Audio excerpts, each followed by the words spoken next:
In this episode, we will see something remarkable. Loki becomes worthy to wield Mjolnir. Where will that take us in the future? And at the end, the inevitable has finally arrived. The story so far, Lady Sif intervenes between Thor and Beta Ray Bill, who previously traded blows when the latter attempted to stop the former and Galactus from going through with their plans. With his Stormbreaker destroyed by Thor himself and now in pieces, Lady Sif decides to fight Thor in place of the defeated Asgardian Carbonite. The story starts with a scene of the Yggdrasil seed, the one which the Rainbow Bridge is connected to. Unfortunately, the lush green leaves and brown branches of the sacred tree are now dark black and are rotting away, no thanks to the arrival and spreading of the Black Winter. Called Fimbulwinter in Norse mythology, the Black Winter is considered by many to be connected to Ragnarok mistakenly. However, the truth is that the Black Winter is way different than Ragnarok, as the latter is a continuous cycle of life and death, while the former is just a void that devours light and life that is heading towards an endless of nothing, an event that will bring a true end to all life. Only one thing can stand in its way. Back to Lady Sif confronting Thor.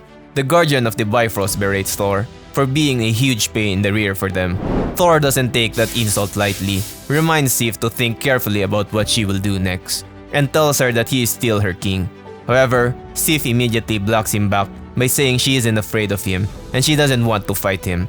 But Thor goes another tangent by saying to Sif that she abandoned her post as the Guardian of the Bifrost, and Sif immediately retorted back, knowing that she indeed abandoned her post. But she then declared that she will be taking the Asgardian Carbonite under her protection, and told her king to do as he likes. Beta Ray Bill tries to disagree with Sif's action, but the Bifrost Guardian cleverly asks the weakened Carbonite a simple question that he wasn't able to answer, showing her point that he needs to rest. Thor angrily cuts in as he tells Sif that what she's doing is enough and he won't be taking any orders from her or anyone else anymore. He was then about to threaten Sif, but he was cut off by her when she challenged his words. Angry at Sif, Thor hurled Mjolnir to the direction of Sif and Beta Ray Bill, but it was the scenario Sif was waiting for and pulled out her sword from the ground, activating the Rainbow Bridge in the path of the hammer just in time before they were hit by it. The rainbow-colored light only lasted for a mere moment, but it was enough to make Mjolnir vanish. After a while, and after realizing what happened, Thor asked Sif about the whereabouts of Mjolnir, but instead of answering him, Sif instead smiled cunningly at Thor. In an unknown part of the frozen wastelands of Jotunheim, a rainbow-colored beam of light suddenly shows up, releasing Mjolnir as a result. The land that Mjolnir was suddenly transported to belonged to Loki, the Jotunheim king. Loki was a restless king, and he was busy thinking away of the things inside his mind. However, that busy mind of his was soon disturbed when a loud object came crashing down in his home. With eyes wide open in excitement, Loki showed his interest in the sudden turn of events right in front of him. Meanwhile, Thor is distraught at the thought of his Mjolnir being in a place far away right now, that he couldn't summon it back. Sif taunts him back by saying that she sent it to a place where no worthy being can wield it. She added that they had enough for one day already, referring to Thor's actions. In his confusion, Thor mentions his father Odin, saying that Sif's action wouldn't be tolerated by him.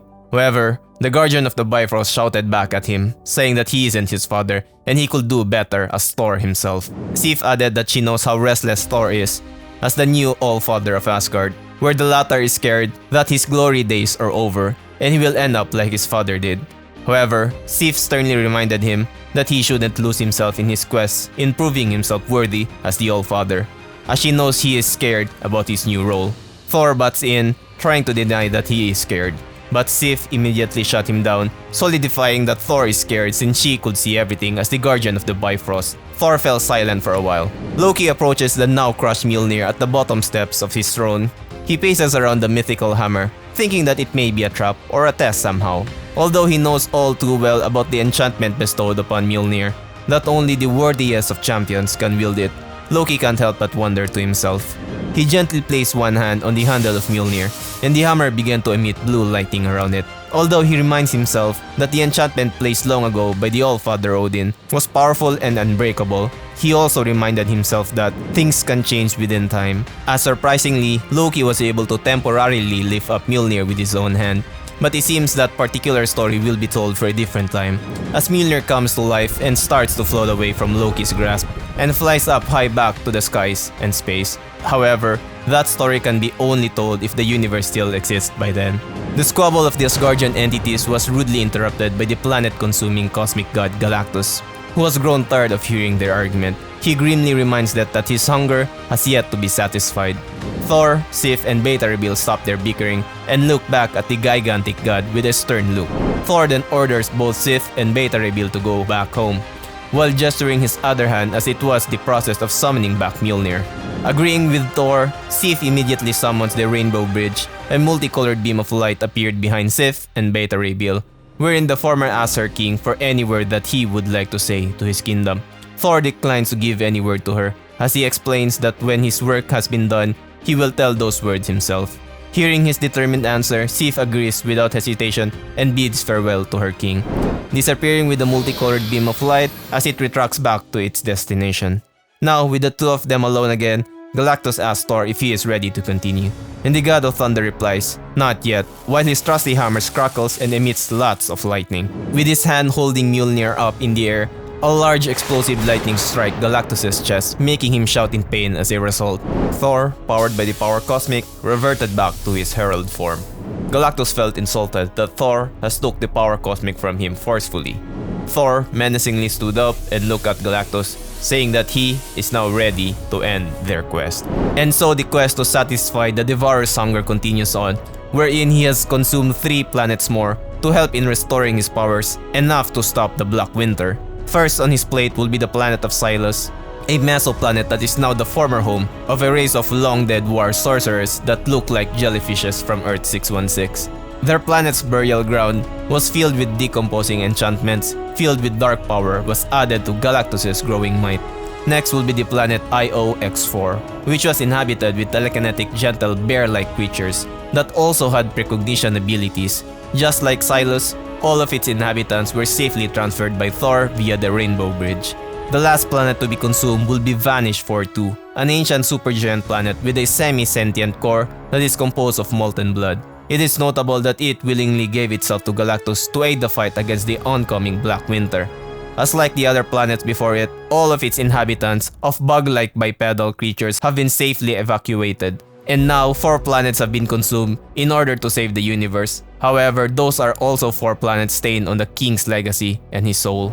Finally, the last planet that Galactus needed to consume in order to stand a chance against the Black Winter was the planet Cairo, a civilized planet wherein its residents are similar to Earthlings, minus the human look.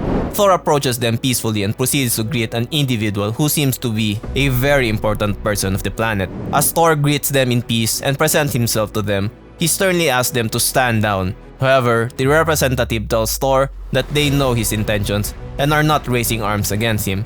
Instead, they are ready to fight alongside him. Thor applauds them for their worthy gesture and thanks them for that, but still he insists that if their people stay, they will die alongside their planet. Thor was about to assure them that by taking them to Asgard, that his people will help them. His companion Crow suddenly warns him of something above.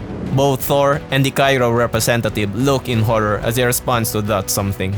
That something was Galactus, who has started consuming Cairo without a word from Thor. Much to the All-Father's horror, Thor immediately flies up to Galactus, asking him what he was doing and reminding him that he hasn't given the order to consume the planet yet, as there are still its people on it. Galactus retorts back, saying he needs no permission from Thor as he already fulfilled his end of the bargain.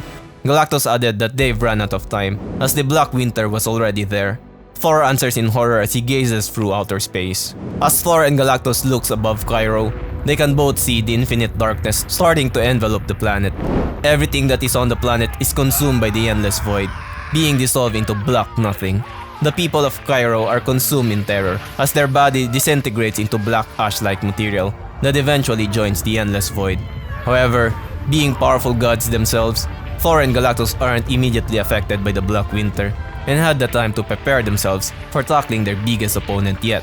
Thor ties a piece of his cloak as a blindfold to his eyes, preparing for the worst to come. Thor goes back near to the king of Cairo and dispels a large lightning beam powerful enough to pierce through the void and buy Galactus some time in order to consume the core of the planet. Thor shouts in anguish as he increases the cosmic power being used for the said lightning beam, while the people behind him are mercilessly consumed by the creeping void. Unable to help them, Thor sincerely apologizes to them before they are fully disintegrated by the Black Winter. Although his cosmic powers buys Galactus enough time to consume the planet's core, it was a different story for all the citizens of Cairo. In space, the planet can be seen disintegrating from its far side as the Black Winter slowly consumes everything. The only parts of the planet not covered in the endless void are locations of Thor's powerful lightning beam and Galactus' spot wherein he consumed the planet's core. A loud explosion shatters Cairo in thousands to millions of pieces after being consumed by the Devourer. A bright flash from the planet's explosion envelopes both Galactus and Thor. In a powerful blinding light, Galactus then speaks that Cairo has been consumed and advises Thor to move swiftly as the Black Winter was there and they must stay together. However, Thor cuts him off with tears running down his cheeks, saying that although he knew that it needed to be done, the result was no better for Thor, as he failed to save the people of Cairo and warned Galactus that once the Black Winter has been dealt with, he will make sure that Galactus will answer for all the lives lost in Cairo and in other planets that he have consumed even before this event. Galactus surprisingly agrees with him as Thor powers up Mjolnir in his hand. And Thor answers back in agreement as he and Galactus face the humongous and the never-ending size monstrosity as it looms over the two gods. An image of a hooded skull headed with 3 glowing eyes, 2 in the eye socket and 1 on the forehead as the third eye, look down upon the 2 facing him, with horn-like protrusions on the sides of the head and on its shoulders. And this is where the story stops, continuing on the next chapter. So that's a wrap on this episode. How do you guys like this storyline so far? Still a long way to go, but it surely is exciting to see Thor in his new ultimate form.